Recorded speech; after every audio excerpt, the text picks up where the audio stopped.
Hello student, I am your Kapil sir and today we will discuss second chapter of partnership. This is goodwill. तो आज हम पढ़ने वाले हैं goodwill chapter को. सो what is exactly goodwill? Goodwill को describe करना बहुत ही आसान है लेकिन गुडविल को डिफाइन करना डिफिकल्ट है. बेसिकली गुडविल होता क्या है? किसी भी फर्म के गुड नेम की वैल्यू, उसकी रेपुटेशन को हम गुडविल कंसीडर करते हैं.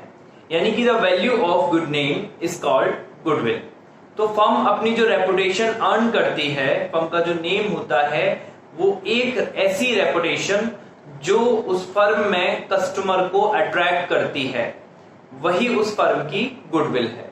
एंड गुडविल को बनाना एक शॉर्ट टर्म प्रोसेस नहीं है, ये एक लॉन्ग टर्म प्रोसेस है.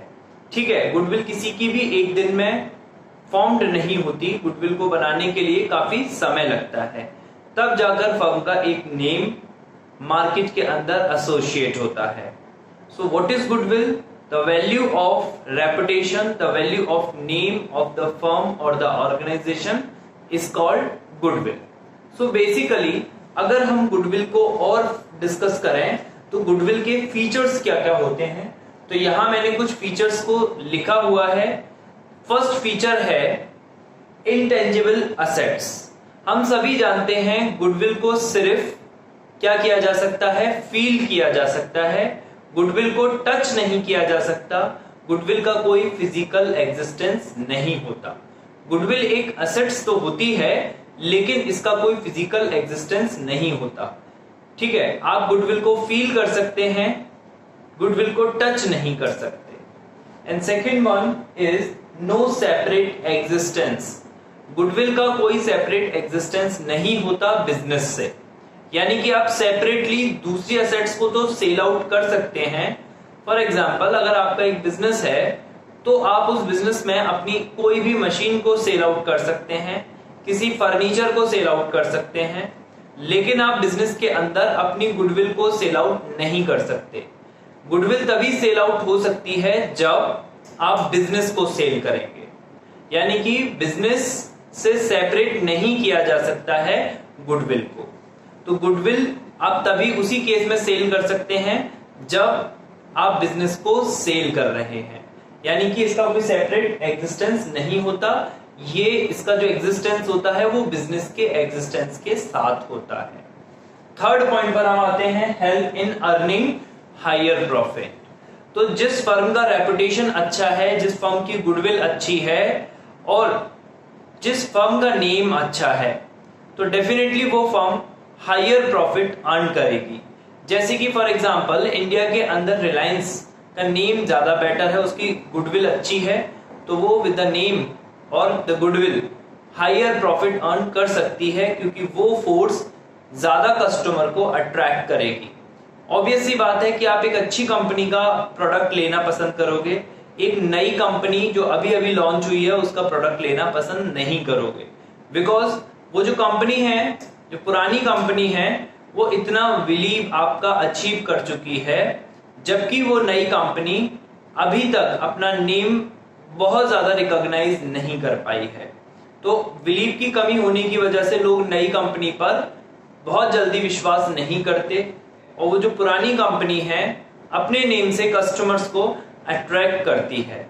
तो उसकी हायर जो गुडविल है, जो पुरानी कंपनी है उसकी हायर गुडविल की वजह से, ठीक है, जितने भी कस्टमर्स हैं वो सब अट्रैक्ट हो रहे हैं और यही रीजन है कि पुरानी कंपनी की सेल ज्यादा होती है. रीजन क्या है? Goodwill is only the reason. कि अगर कोई कंपनी की गुडविल अच्छी है या किसी फर्म की गुडविल अच्छी है तो डेफिनेटली वो हायर प्रॉफिट अर्न करेगा.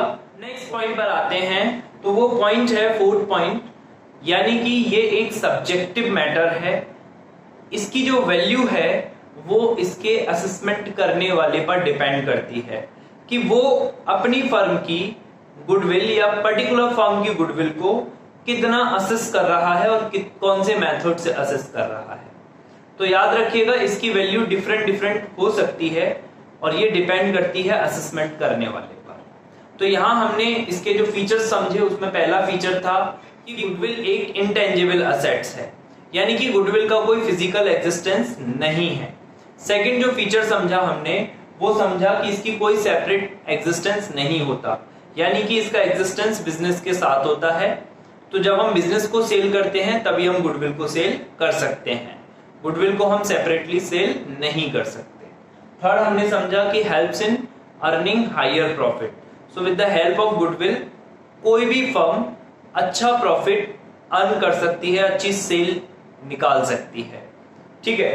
फोर्थ पॉइंट, डिपेंड्स करता है गुडविल का वैल्यू उसकी वैल्यू को असेस करने वाले पर, यानी कि जो उसकी वैल्यू का असेसमेंट कर रहा है उस पर गुडविल की वैल्यू डिपेंड करती है, इट वेराइज। तो यहां तक हमने अभी समझा। अब हम नेक्स्ट टॉपिक में समझने वाले हैं, वो है क्लासिफिकेशन ऑफ गुडविल। तो देखिए, गुडविल को बेसिकली हम लोग दो पार्ट में क्लासिफाई करते हैं। The first one is purchased goodwill and the second one is self-generated goodwill. So now we have the topic types of goodwill. So goodwill के दो टाइप होते हैं बेसिकली। अगर हम गुडविल को क्लासिफाई करेंगे तो उनको दो कैटेगरी में क्लासिफाई कर सकते हैं। The first category is purchased goodwill and the second category is self-generated goodwill. तो यहां हम सबसे पहले बात करते हैं परचेज्ड गुडविल की। तो परचेज्ड गुडविल क्या है? परचेज्ड गुडविल वो गुडविल है जब हम किसी बिजनेस को परचेज करते हैं तो उसके साथ हम उसकी गुडविल भी परचेज कर लेते हैं, उसकी नेट असेट से एक्सेस मनी दे करके, उसे हम परचेज्ड गुडविल बोलते हैं। जो भी नेट असेट्स की वैल्यू आएगी उस नेट असेट्स की वैल्यू से एक्सेस मनी जो हम पे कर रहे हैं उन दोनों के बीच का डिफरेंस ही गुडविल होता है। यानी कि हम फर्स्ट एंड ऑल हमें ये समझना होगा कि नेट असेट्स हम कैसे कैलकुलेट करते हैं।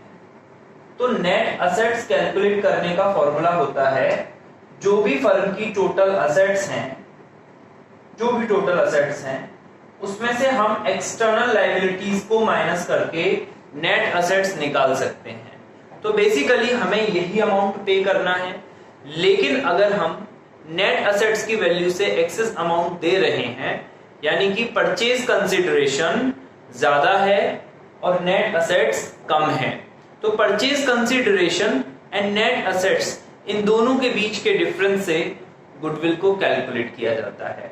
वो जो एक्सेस मनी दिया जा रहा है वो गुडविल को परचेज करने के लिए दिया जा रहा है, उस फर्म के नेम को परचेज करने के लिए दिया जा रहा है। तो basically purchased goodwill accounting standard 26 के अकॉर्डिंग बुक्स ऑफ अकाउंट में शो किया जाता है।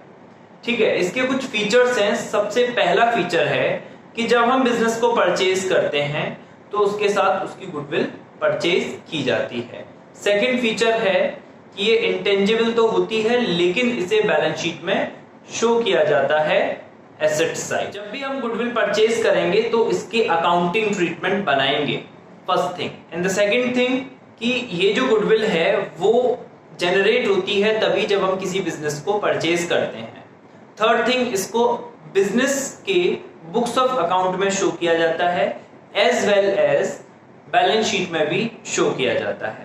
अकाउंटिंग स्टैंडर्ड 26 में इसके वैल्यूएशन के बारे में, अकाउंटिंग स्टैंडर्ड 26 में ये मेंशन है कि हम बुक्स ऑफ अकाउंट में परचेज्ड गुडविल को शो करते हैं, सेल्फ जनरेटेड गुडविल को शो नहीं करते।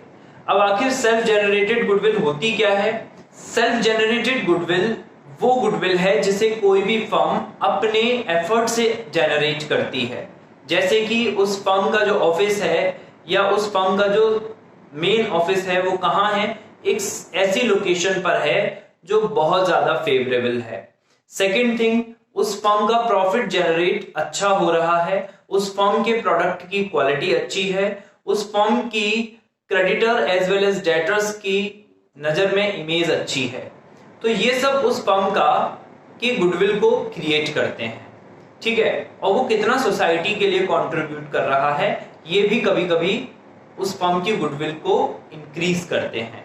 तो सेल्फ जनरेटेड गुडविल वो गुडविल है जो फर्म के खुद के एफर्ट से जनरेट होती है। इसके फीचर्स क्या हैं? सबसे पहला फीचर कि ये फर्म के एफर्ट से जनरेट होती है।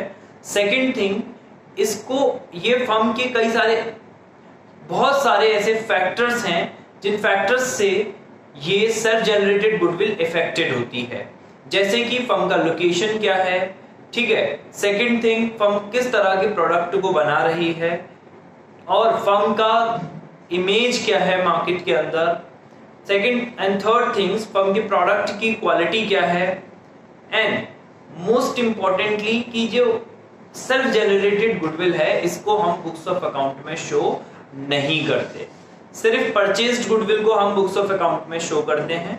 अकाउंटिंग स्टैंडर्ड 26 में सेल्फ जनरेटेड गुडविल को बुक्स ऑफ अकाउंट में शो करने के लिए मना किया गया है। उसका रीजन ये है कि इसकी जो वैल्यू है वो चेंज हो जाती है, यानी कि ये एक सब्जेक्टिव मैटर है, इसकी वैल्यू वैल्यूअर के असेसमेंट पर डिपेंड करती है। तो कोई एविडेंस ना होने की वजह से हम इसे बुक्स ऑफ अकाउंट में शो नहीं करते हैं।